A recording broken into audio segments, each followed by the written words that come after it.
vlog, kind of. It's July 6th, Friday, and it's 12:45. I just wanted to show you guys what's going on because there's a fire by us. It's 109 degrees, but the sky is literally orange. The casino is not that far from where I live, and it's windy. It doesn't even look like it's freaking hot, but you could feel it right there. You can see that it's a little orange. You can't really tell on camera, you know. Oh my god, it's so zoomed in. Oh god, what do I do? Oh no. Okay, so yeah, you can even tell by the lighting it's orange. It's because of how it looks outside. But I'm just like talking about the weather like I'm an old person. But yeah, people don't talk about this, but like I feel like it should be said. People forget that the blacktop is hotter than the regular sidewalk, especially in the summer, obviously. And people let their dogs roam around here with no like booties or anything, like no shoes, and they just let them roam on the sidewalk, and they don't like pick them up or like put shoes on them. See, there's sirens right now. But yeah, I feel like it should be said, like people should be mindful of that, because there's a lot of people over here that have dogs and they shouldn't be on the sidewalk because they can get blisters and their paws can get ruined. Whenever I would walk my dog and it was really hot, I would pick him up. But if you have like a big dog, take them out in front of your yard. But in this case, only the people that live downstairs have a yard. I didn't really have plans to talk, but I just thought it was pretty interesting to film the fire thing. I don't know how bad the fire is, but I can tell it's bad because the sky is a different color. But last year it was pretty bad. Oh, and when it was like my 13th birthday, it was really bad because it I don't remember, but it covered like a few acres of land by us, and it was so bad because the traffic was bad and a lot of the stuff was closed down. Yeah, I remember it distinctly because like when we go by there, the plants are just now growing. It took like 5 years for plants to legit grow. So I guess I'm going to talk about the topics that I talked about in the mukbang. I still have the topics on my phone. Okay, so I have the topics on my phone, like I said, and I'm going to screenshot it so I don't lose it. This little thing was, what am I afraid of when I go to college / what I'm looking forward to. So what I'm afraid of when I go to college, I'm more afraid of like failing my classes or just not liking it. And I'm also scared that I'm not going to make friends because I'm afraid that I'm going to be a loner, and I feel like I need to put myself out there more often, but I'm just really scared. But what I'm looking forward to when I go to college is the experience. Obviously, I'm going to be going to a community college, and I know it's different than a university because they don't have dorms and stuff, but a community college is much cheaper than a university, and you're basically getting the same type of education. So yeah, but also I'm looking forward to making new friends and overall having like a lot of stories to tell in the future. I'm really excited for that. But oh, and vlogging it, because I want to vlog as much as I can so I can look back on it, because you know, honestly, I don't even know if I'm going to continue doing YouTube for like the rest of my life. Like I do want to like have like a little family thing, like whenever I have kids I can just like show them so I can watch them grow up basically like other people do. The next topic is what I think about veganism. So my thoughts on veganism, personally, I don't like how they push their beliefs onto a lot of people. Like they think that it's like if you don't eat plants it's like the end of the world. Personally, I think you should just let the people that eat meat do what they want to do. Like it's their choice. You shouldn't push your beliefs on them, and that's probably why so many people make fun of me vegans, because they are always so pushy about what they believe in a lot. And I'm not saying all vegans, I'm saying like some vegans do that, and it's honestly the most annoying thing ever. I never pushed my vegetarian beliefs on people. I just would be like, you know, if you want to eat like that, eat like that. But I just personally think that should change because it's really annoying, honestly. But I do give props to all the vegans out there, because like you can't eat or use any animal products, and it just overall it's really hard, because I eat eggs sometimes and I eat cheese sometimes, and that gets hard. But then people are like, cheese is just cow pus, but it's just like, it's so hard to get rid of it. It's gross if you think about it, you know. And some people even put like because I follow vegans, like some vegans and some vegetarians, and I have like different categories of people. They would post videos of the animals getting like abused in the factories and the farms and stuff, so it was pretty crazy. I feel like they need to tone it down with their pushiness and just let them be, because not everyone's gonna want to be vegan or vegetarian or pescatarian, because a lot of people just generally like meat, unfortunately. So yeah, first of all, I want to say this, but thank you for 200 subs. I can't believe I got to 200 subs this year. Last year I had like literally, okay, in September of last year I had like 30 subscribers, and if you really think about it, it's a lot of growth in the months. I think that's pretty cool how people are noticing my channel a lot now, and you know, hopefully you stick around. Oh, can you stay in focus please? Hopefully you stick around. Let's talk about Snapchat. Okay, I personally think that when Snapchat got that update a couple months ago, people started leaving it. Personally, I always thought Snapchat was boring. I didn't use it like every day, but I used it whenever my cousin came over, because he was like always hyped up whenever he came over. So I would like videotape him dancing, and then there would be people that would message me on there and be like, your family's so cool, like oh my god. So yeah, I personally think that since the update, Snapchat has been dead, and now Instagram is trying to be like all the apps that we normally use, and they put it into one, like Instagram TV. It's like, what is this? They're saying you need to like download a different app to get it, but then they download it into the Instagram app so you can just have it all together. I looked at it and I wasn't really too impressed, honestly. It looked really boring. Things that bother me about YouTubers. I have a few things that bother me about YouTubers personally. I'm sorry, I keep looking at the sky because it looks very polluted. It looks very scary. A lot of YouTubers use the same Vine audios in their videos to be comedic, and I get that, but it gets overused. Like literally every video I've clicked on these past few months, it's had the same Vine audios, and I did that like one time and I was like, this is kind of stupid. But some people would repeatedly do it, and I'm just like, sometimes they wouldn't even need it. Sometimes they would just put it just to be funny, and I'm just like, I don't really see why this is funny, but okay. So I've been noticing a lot of people have been doing the obnoxious zooming, like the fast zooming on their videos. I swear ever since people learned how to do it, they were just like, let me zoom in on every little thing that I see. It's just not that funny. It's really not that funny. Like, some people would put text on their videos to be comedic too, but it's just like, no. Like, honestly, I don't really know what to say. Like, it's just really annoying, and people should just come up with other things to be funny instead of just being annoying with their editing. So it giving us the option to evacuate, so we're probably gonna be leaving. They said it's moving fast. Are you serious? Yeah, and I can't tell which way it's coming from. So, oh, you're vlogging. Is the trash man doing the trash right now? He's legit doing the trash as there's like a fire erupting. I still gotta eat, yo. Yeah, like there's bills that need to be paid. That's how dedicated I need to be. Right now I can kind of smell the fire, and it's kind of making me nervous. I don't really know what's going on. I don't know which way the fire is going, but it sounds like it's getting pretty bad. I don't know. I never filmed me actually going through this, but this is what Californians go through a lot. I don't know why people romanticize this place so much, but... So today we are experiencing a fire that's probably a few miles away from us. Yes. And during this time, they gave us the option to evacuate. So we're getting all our things that were already pretty much packed up.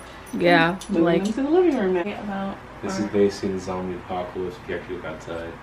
And it was like driving away, and it was like, ah, he's here for the zombie apocalypse. Yeah, this is what it looked like in The Walking Dead, like in the opening scene. Yeah.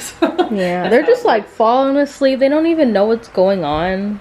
Yeah, it must be nice to be them, unaware. Wolf is like pacing and losing his mind. Pop is not going to be happy here, no matter what. The internet is down. Well, there's internet at Grandma's house. I didn't specify that. We were going to Grandma's house. We're going to Grandma's house. What's that? That is guinea pig food. Again. It's not real food for us, but it's for them. Go. Let's go. Go. Oh, you don't drop them. You don't drop them on them. Oh, okay. Oh.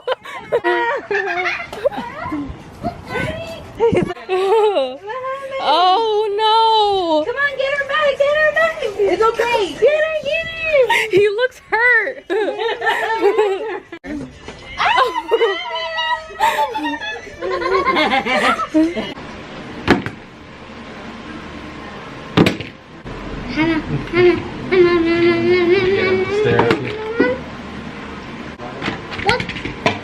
What the? This? Huh? Jessica. Boom. Oh.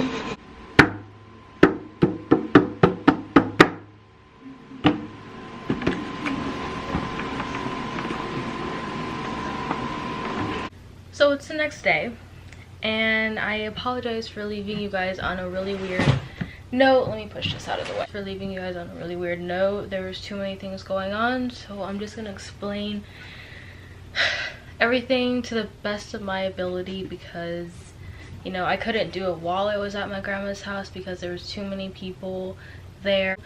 If you couldn't tell in the clips, I had to evacuate. At first there was an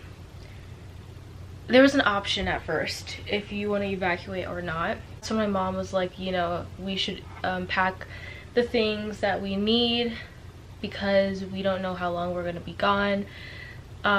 So I packed all the pet stuff. I packed my stuff because I was kind of doing it as fast as I could because I didn't know how bad the fire was. And apparently there was 3 fires.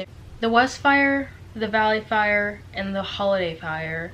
I was going through the West Fire, and I was near the West Fire. A lot of people were evacuating. I noticed that the air was kind of like getting thicker and thicker, and the anxiety was just like pumping through my chest. The dog was going crazy because he didn't know what exactly was going on, because people, well, us, we were trying to be like as calm as possible with everything, but the dog could feel that something was wrong, so he was crying a lot, and it was really hard to like calm everything down because he was just like going crazy. The guinea pigs were fine. I mean, at first they were fine, but then like they realized that they were in a new environment. They were kind of freaking out. My family was okay with me vlogging, but I didn't vlog everything, by the way. How I noticed was I got out of the shower and I noticed the sky was orange. So I asked my mom, like, is there a fire? And she was like, yeah. And normally there's fires here, like here and there, and I don't really like worry too much because the firefighters got it like handled, and they would get it handled like pretty quickly, so I didn't have to worry. But once we all had to literally like evacuate, like forcibly evacuate, like you had to evacuate, there was no option. If that makes any sense, because like at first it was an option, and then a few hours later it was like the people that were working with the fires, they were saying that you have to evacuate, so you couldn't stay in the area because you don't know how bad it was gonna get. Yeah, our car was all the way down to the CVS parking lot, right? Because that's as far as the car could go, because there was so much traffic and there was so much road blockage. The cops were everywhere blocking everything and telling people to go a certain way. It was very annoying. My grandma was gonna pick us up, but then she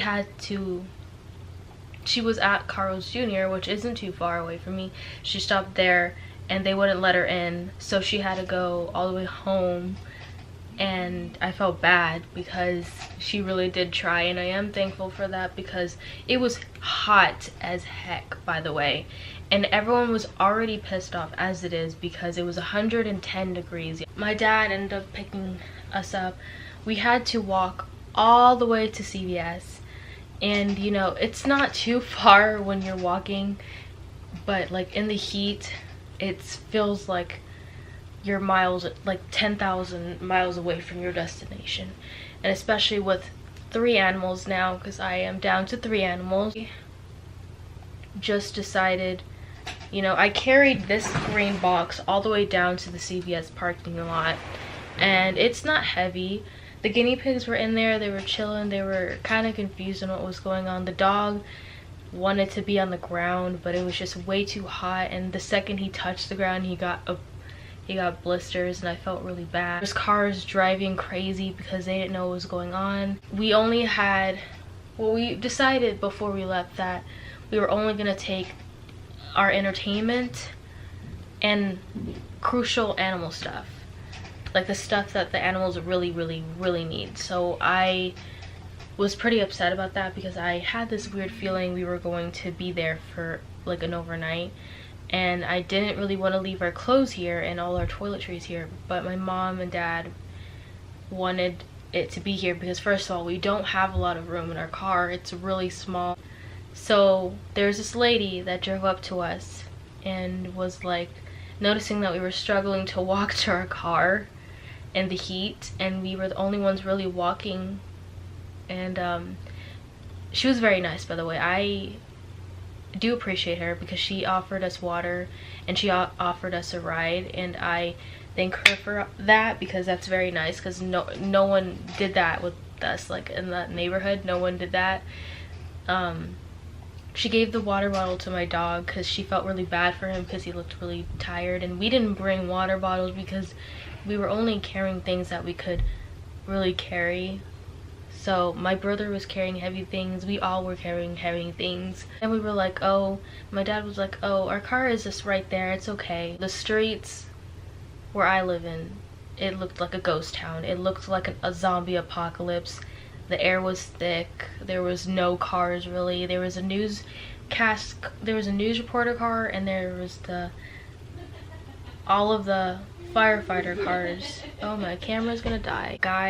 A cop that was talking on his microphone saying you had to walk to your vehicles because of the blockage, and it would have been more of a hassle, but it was just a precaution thing. He kept saying it over and over again, and I had this very eerie feeling, to be honest with you. I was getting more and more scared.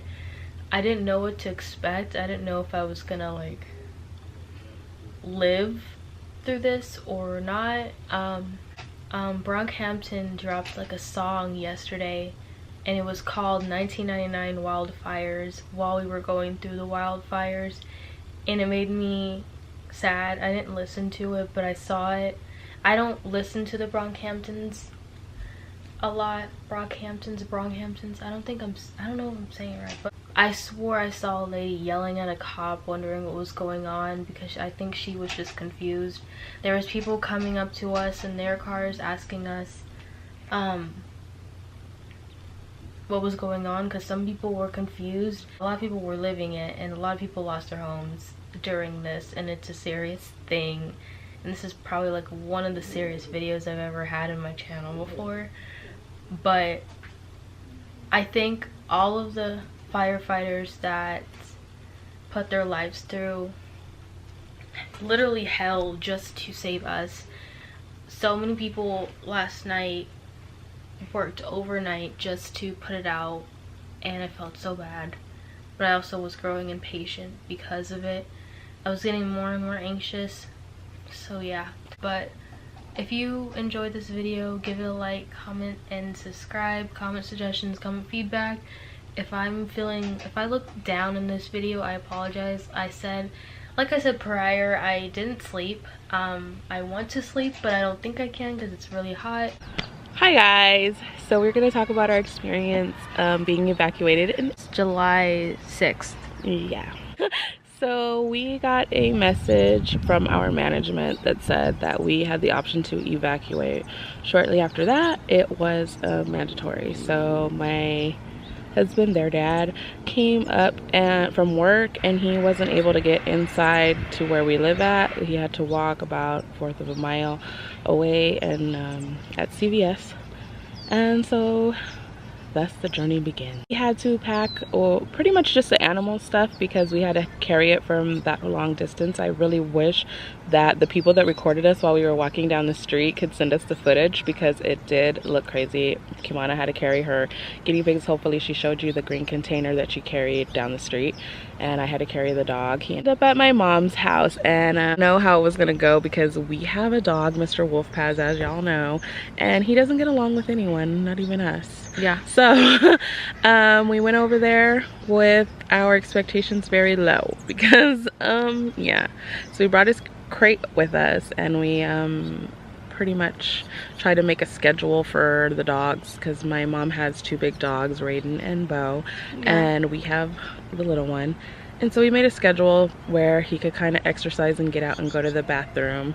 But it was kind of hard because the other dogs are used to being outside more and having full range and run of their house, which obviously makes sense. It's their house. Yeah. So the schedule was a little weird because, you know, it's their house, and I feel bad trying to like make, you know, do something or displace people because of our situation. But at the same time, I felt bad for Wolf because even though we only live in a 942 square inch home, he definitely just has free range, and he's not used to being in his crate as long as he was. Also, I went into my old room where my sister stays, and it's a small room when it's a family, so we had all of us in there, and we situated our animals in that room, which I mean was good. She had like just enough room in this little corner for the guinea pigs and for Wolf, so we did that. But again, everybody's used to having full range and run of the house, so it's kind of hard to keep the dog from fighting with the other dogs and scaring the guinea pigs. So when people would come in, I would get like anxious because man, you didn't know what was going to happen. So I couldn't let Wolf out of his crate really because of that situation right there. Because, you know, if somebody would have just accidentally let the dogs in, which happened a couple times, it could have turned really ugly, and it was a really small space, and I didn't want my nephew to be affected by that. So with 3 dogs, it would have been much worse because Wolf is the smallest one, and there's Raiden that's much bigger than him. And it was also Wolf's first time meeting Raiden, so he didn't like him. They didn't like each other. I don't know about Raiden. Raiden was pretty indifferent at different times. Yeah, I think he wanted to be his friend, and I think Wolf wanted to be his friend as well, but it was just really awkward because they don't socialize. So, and the space was really small for them to get to know each other. And then Bo tried to go near the guinea pigs, and he lost his mind because those are his pigs and no one else's. So he was being protective over them. Yeah, but Bo didn't understand what was going on, and he's never seen guinea pigs before, and they were scared because obviously they're big and they only know Wolf, and they think all dogs are Wolf size. So and Wolf thinks he's a guinea pig, so he's a guinea pig, a cat, and a wolf all rolled up into one. He's a very strange creature.